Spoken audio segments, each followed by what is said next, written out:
This episode is brought to you by Kia's first 3-row all-electric SUV, the Kia EV9, with available all-wheel drive and seating for up to 7 adults, with a 0 to 60 speed that thrills you 1 minute, and available reclining lounge seats that unwind you the next. Visit kia.com/EV9 to learn more. Ask your Kia dealer for availability. No system, no matter how advanced, can compensate for all driver error and or driving conditions. Always drive safely. Level up your listening with Bose Quiet Comfort Ultra earbuds and headphones. With immersive sound and world-class noise cancellation for a not-so-silent night. Visit Bose.com/Spotify to shop sound that's more than a present. This episode is brought to you by Carnegie Mellon's Tepper School of Business. Want to advance your career or switch fields? An MBA from Carnegie Mellon's Tepper School of Business can help. Earn your degree from a top-ranked business school with a thought-provoking curriculum, one-on-one leadership coaching, support from experienced career counselors, and full-time, online hybrid, and accelerated MBA formats. Join the intelligent future. Visit cmu.edu/Tepper to learn more. 'Tis the season to shine with H&M. Discover the holiday collection and find fashionable pieces for your wardrobe or for under the tree. Get inspired and dazzle with this year's glam. From tuxedo styles, bow detailed pieces, impressive prints, and more. From unforgettable looks to unforgettable gifts. With fashion finds to home decor, find it all at H&M. Treat your loved ones and yourself this season. Shop in-store or at hm.com.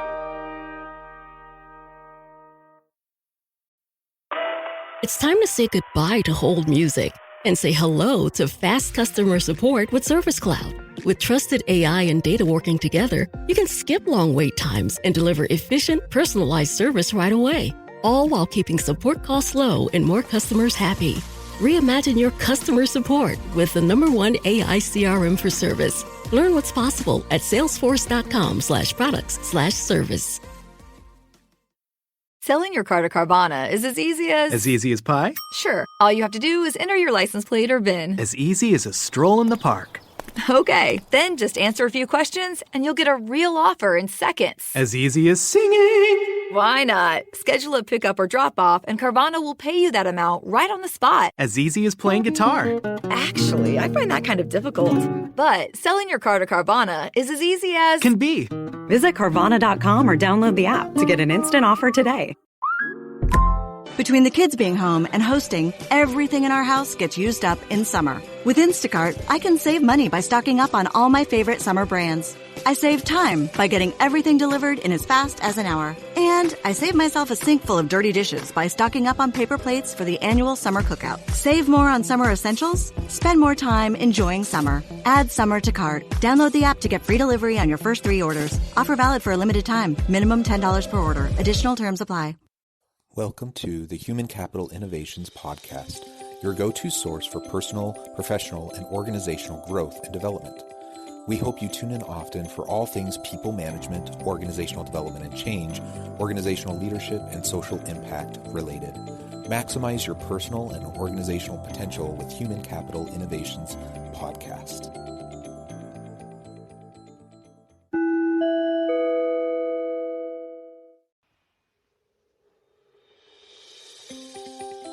Welcome to the Human Capital Innovations Podcast. In this HCI podcast episode, I talk with Eric Pfeiffer about establishing a leadership culture to engage Millennial and Gen Z workers.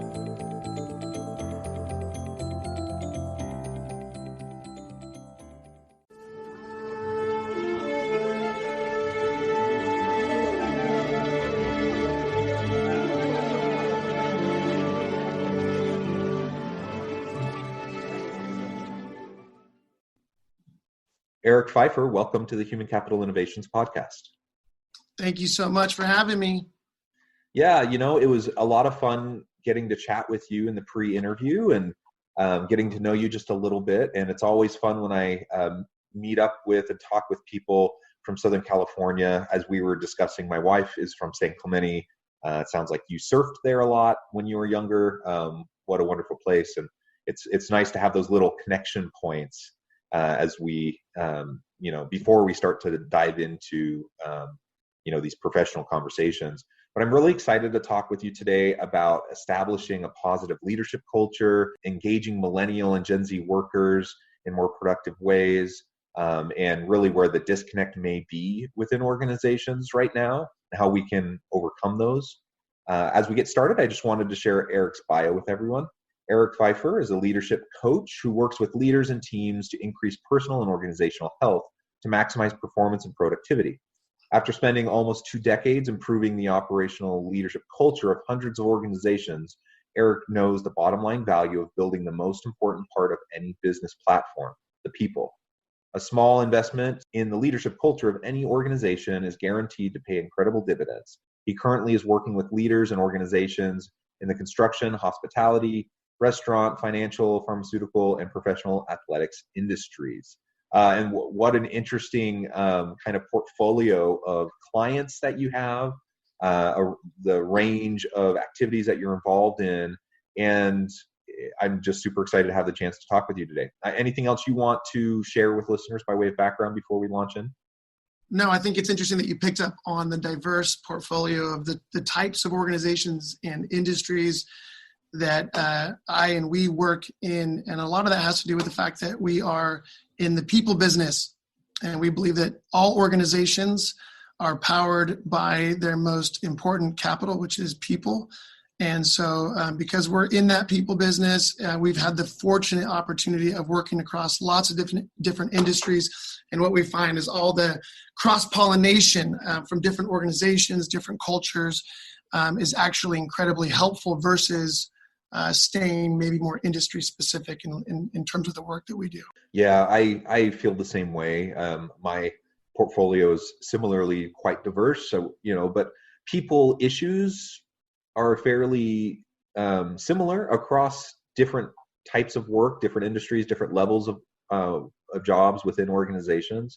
Now, obviously, there's nuances and there are specific differences, but people are people and people are complex and organizations are complex, and a lot of the same types of issues just surface over and over and over again across different organizational types. But really, again, to your point, there's just so much overlap, and I love the cross-pollination approach because I think too many people get caught up in their disciplinary and functional silos or their industry silos, and when that happens, you just fail to make the important connections across diverse ways of thinking that hinder your ability to innovate, really. So it's super important.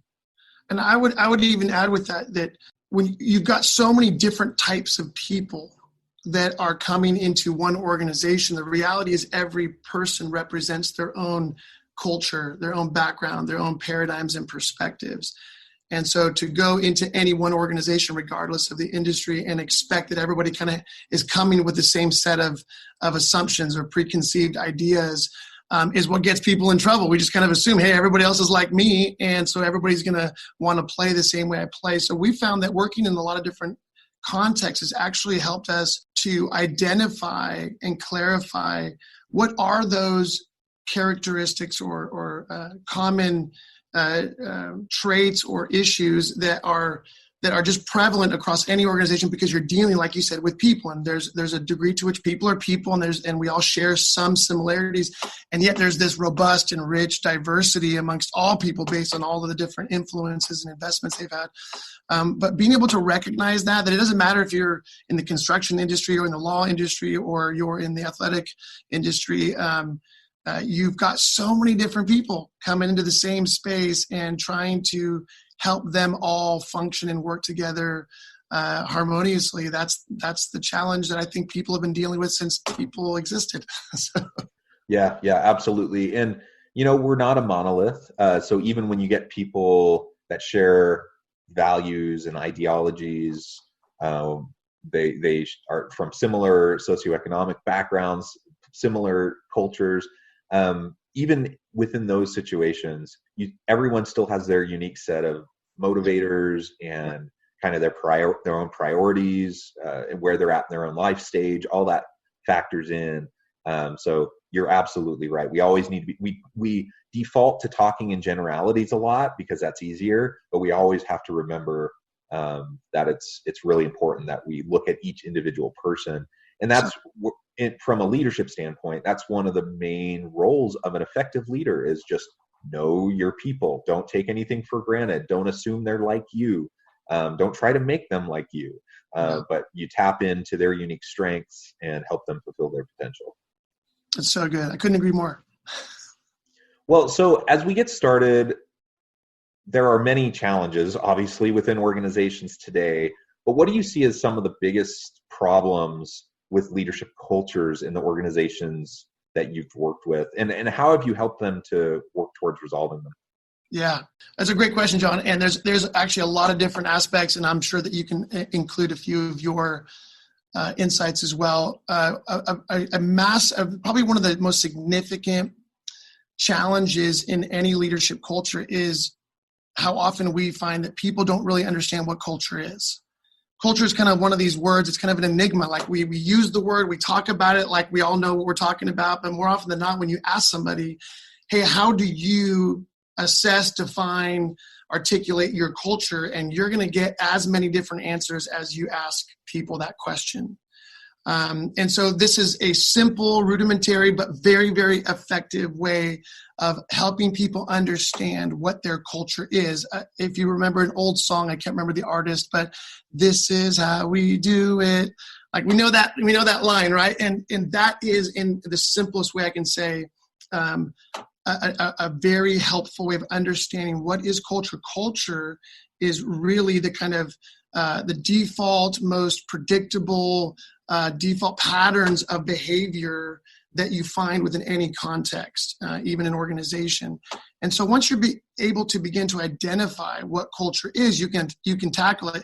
If you don't know how to identify culture, you can rewrite your vision statement, your value statements. You can bring in a bunch of people to talk to us about symbiotic work environments and how do we do this and that. But at the end of the day, you don't know what you're tackling, because more often than not, when people are talking about culture, they're really addressing the symptoms, not the systemic issues.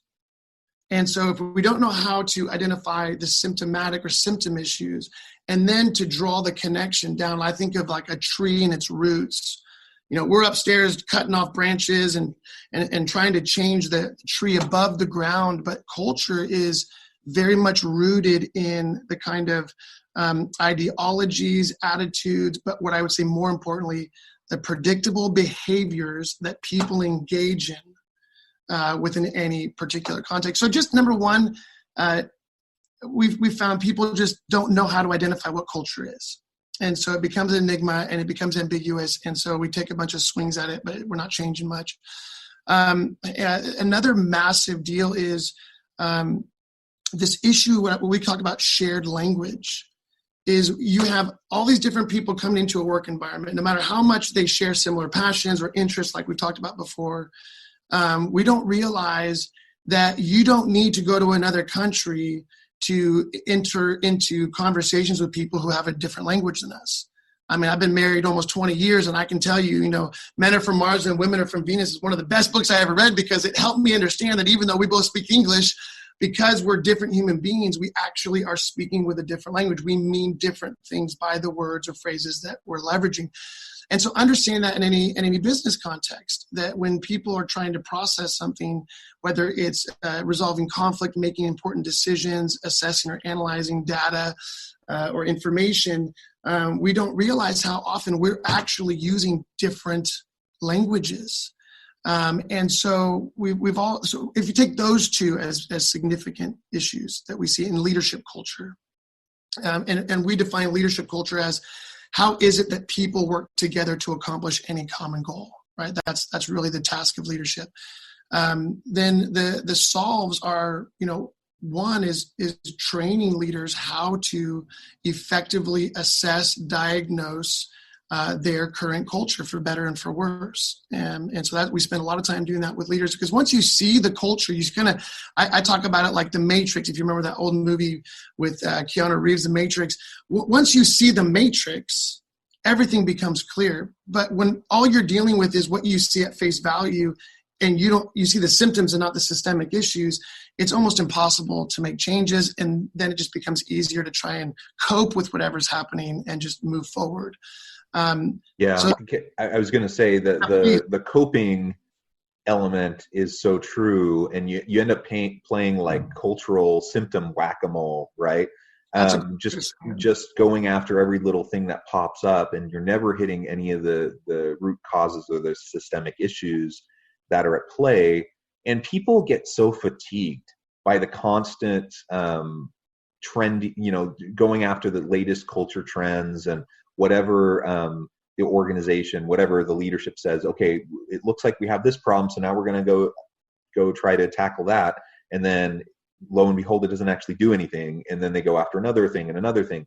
And people get fatigued through the constant change, not change for positive results, but just like you're spinning your wheels for nothing and you're changing things that don't actually improve anything.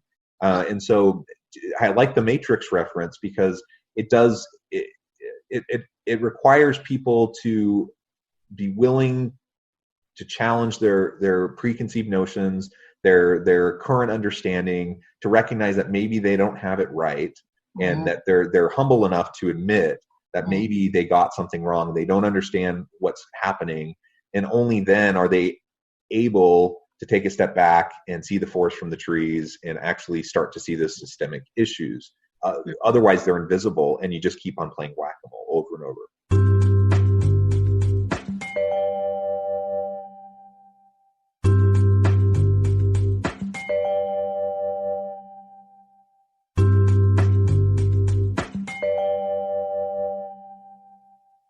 You got it. Well, early on in my career, I spent a lot of time coaching people through marriage, through challenges, through big decision making, through conflict resolution stuff.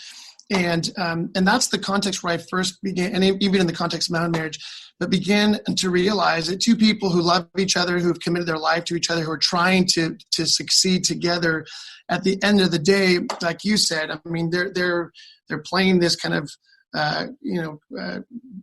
crisis whack-a-mole. I'm just trying to solve it with quick fixes. If we can just figure this out, and you look at the statistics, I mean, whatever your views on marriage are, put that aside. It's a human issue.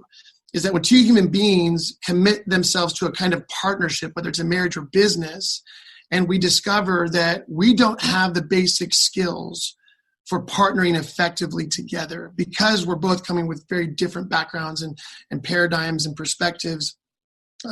Learning how to identify the systemic issues. If we don't learn how to do that, then we're never going to have a hope for a different way forward. And you can kind of patch it up and band-aid the problems, but at the end of the day, we end up with these significant relational hemorrhages and breakages and dysfunctions.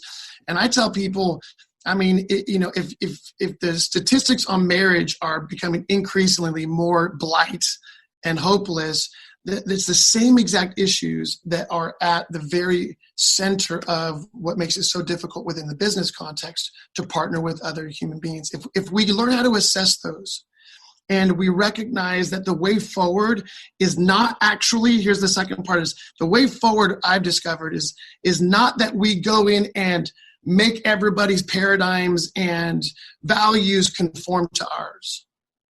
And we how do we fix all this stuff? It's like in marriage, I tell people, you can go in and spend the rest of your life talking about what did or didn't happen when you were 3 years old and 10 years old, and that stuff matters. But more importantly, we need a different way forward. We need to be able to recognize, hey, you know what we're doing isn't working. And what we need is, this brings me to the second point, we need a shared language. We need shared practices that we can agree toward the pursuit of shared outcomes. And once those are clarified, I find that a lot of the systemic issues that, you can spend, a lot of money, on counseling or different processes. But at the end of the day, I think the glue that holds people together is actually making a choice. We are going to choose shared outcomes. We are going to choose shared practices in a shared language that is going to help us move from point A to point B. Let's focus on where we're going, not with why everything in the past hasn't worked. That's an important part of the process, but I tell people it's why I'm a coach and not a counselor, because counselors will spend all day with you dealing with your past. That's fantastic. They're looking out the rear view window. as a coach, I want to help us focus on a way forward that we can all agree on. And once we start getting the shared outcomes, it brings new life into the relationships and the partnerships. It gives people encouragement. And at the end of the day, that's what people are looking for. We want win-win situations. Yeah, I mean, that's interesting that you have that background too in working with marriages. I've joked on the podcast before that I'm a bit of the black sheep in my family because all of my family are all social workers and therapists. So they work with people, but they work with them in that way. And then I'm the guy who does the same kind of stuff, but I do it in business, right? Yep. And you know what? Honestly, when we get together and talk, we have a shared language because it's the same stuff. It's the same sorts of issues over and over again. It's about developing and maintaining trust. It's about communicating effectively and so on and so forth. So I think all of what you just said is great. And it's helpful and just a good reminder to all of us and everyone who's listening, that people issues are people issues. And because people are complex, we can't shortcut an approach to effectively working together. Like you just can't. And it doesn't matter if you're talking about a 20-year marriage. I've been married for 18 and a half years. Same thing, like my wife and I have to work at it because we know each other. We know we're committed to each other. We know we love each other. But miscommunications, even after 18 and a half years, still happen. And the same, if that happens in a marriage where you know each other that well, of course it's going to happen in the workplace, where you spend a significant amount of time with each other, but it's not, that as significant as a marriage. And so we just have to be committed to the consistent approaches to having healthy relationships all the time. And that actually gets me to the next thing I wanted to talk about with you. Sometimes we see a culture disconnect between baby boomer and Gen X employees, and then comparing that with the Millennial and Gen Z employees, where there's just a disconnect. They're not speaking the same language. They have different core drivers and motivators. They prioritize things differently. So what are some of the issues you've seen in relation to the different age cohorts? Again, speaking in huge generalities here, but what are some of the things you've seen and ways that organizations can move forward effectively to engage and motivate Millennial and Gen Z workers? Yeah, it's a great question. I mean, again, there's so much we could say on this subject, and much of which I'm not even qualified to speak into. I'm more of an armchair sociologist when it comes to the different generational, just the differences. I would say two things, and I think these are principles that I'm relying on that really apply to so many of these dynamics, whether it's generational issues, whether it's cultural differences, age differences, because age is in some ways different sometimes to the generational issues. We assume if you're this age, then you're that generation. Well, you actually find that there are anomalies. There are people that you would say, oh, you're Gen X because you fit in this age group, but actually they connect more, they affiliate more with the ideologies of Gen Y, and there's all kinds of reasons behind that. But I would say this, number one, recognizing, I think, again, learning to assess our own personal culture, as well as our corporate culture is really important. Understanding the ideologies, the preferences, the values that we hold, and then being able to do the hard work of learning to assess another culture. So if you've got, the boomers and Gen Xers who are primarily in the driver's seat of most organizations, established, developed organizations these days, and they're trying to figure out what to do with the Millennial Gen Z. Well, what happens is because of the behaviors and the way that Millennials and Gen Zers speak about different things, the assumption is there's something wrong with them.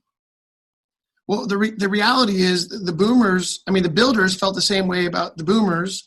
The boomers felt the same way about the Gen Xers, So it's just this trickle-down effect of every generation is going to think the way we think is accurate, it's appropriate, it's the way we should do life, leadership, business, and any other issue. And so recognizing, number one, I have my own set of values and preferences. Number two, I want to learn what yours are. Number three, I'm not going to assume that mine are right and yours are wrong, because I actually believe that the boomers and Gen Xers have just as much to learn from the cultural values and preferences and perspectives of millennials and Gen Zers, and vice versa, So this might be a little bit of an aside, but just go with me for just one moment. In terms of our culture, and you can attribute this to all kinds of issues, I will just point back to the Industrial Revolution, set in motion a chain of reactions that has shaped and affected our culture such that before the Industrial Revolution, it's primarily family business. Generations were required to learn how to work together, to be able to operate together effectively, to build businesses. And you knew you were handing the family business on to the next generation. There was a pride, a sense of purpose in it. And therefore they figured out how to work together. And with the Industrial Revolution, now you've got, people going to work all day, not with their families, but a bunch of strangers trying to be like family together all day. What you've got is you've got this dynamic of people are no longer feeling obligated to work with different generations. They're no longer feeling obligated to figure each other out. There isn't this sense of, hey, the future of this organization depends on you, because if you don't work, I'll find somebody else to make it work. And again, I'm not saying that every business should be a family business, but only to say that I think in large swaths of corporate America, for lack of a better phrase, we've lost this sense from the older generations of their responsibility to raise up, to train, to develop the younger generations to take over. And for the younger generations, they're coming in and sometimes overreacting to what they're experiencing and deciding, you know what, screw you, mom and dad, screw you, grandpa and grandma, I'm going to go do my own thing. Now, remember, those weren't options 200 years ago for the most part. Today, they are an option. And so rather than saying, well, it's all going to hell in a handbasket, we're about the business of helping those older generation of leaders begin to take on a greater sense of responsibility of their part in raising up a new generation, developing a new generation, empowering a new generation. And the younger generation, helping them to understand that you need these older generations, you need mentors. You need these kind of business father, mother figures that are going to help you find your way into your future. Yeah, I love that. I love the historical perspective as well. Eric, the time has flown by. We're getting close to the end of our time together. I really appreciate all of your insights. Before we part today, though, I wanted to make sure I gave you a chance to share with listeners how they can get connected with you, find out more about what you're doing, and anything else you'd like to share by way of closing comments. I appreciate that, John. Thanks for having me on today. Easy ways to get a hold of me is on LinkedIn, obviously, just Eric Pfeiffer, and my last name is spelled like Michelle Pfeiffer, so that should be easy to look up in Google. Our website is Empower, MPWR, so the word empower without the vowels. That was my millennial business partner's idea. So that's a lot of fun that I get to work in every day now with a different generation. But empowercoaching.com. They can find out more stuff there. We do have a book that is well on its way to coming into reality. Should be out right at the turn of the new year. And the working title is Leadership Gravitas, which is really taking people through a practical process of increasing your leadership capacity so that you become a leader that other people want to follow. Wonderful. Thank you, Eric. And perhaps I could have you back on when the book launches. Absolutely. We could talk more about that. That would be awesome. But thank you so much for joining me today. Again, I hope listeners will reach out, get connected with Eric, find out more about what he and his organization can do for you. And as always, I hope you all stay healthy and safe, that you find meaning and purpose at work each and every day. And I hope you all have a great week.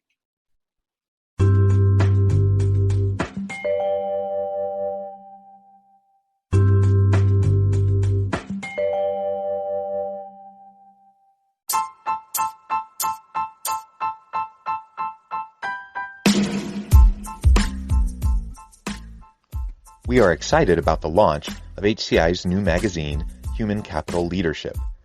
Human Capital Leadership is a free, interactive e-magazine designed to help individuals, leaders, and organizations find innovative approaches to maximize their human capital potential. We will be publishing issues quarterly in August, November, February, and May. Check out the first issue and let us know what you think.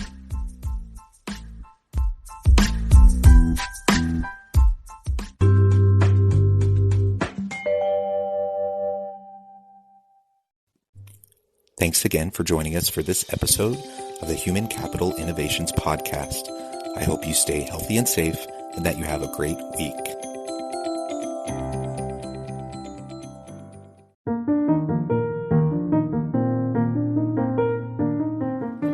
Check out our new weekly LinkedIn newsletter, Alchemizing Human Capital, exploring industry trends via original research and interviews with executives and thought leaders from across the globe. We look forward to having you join us.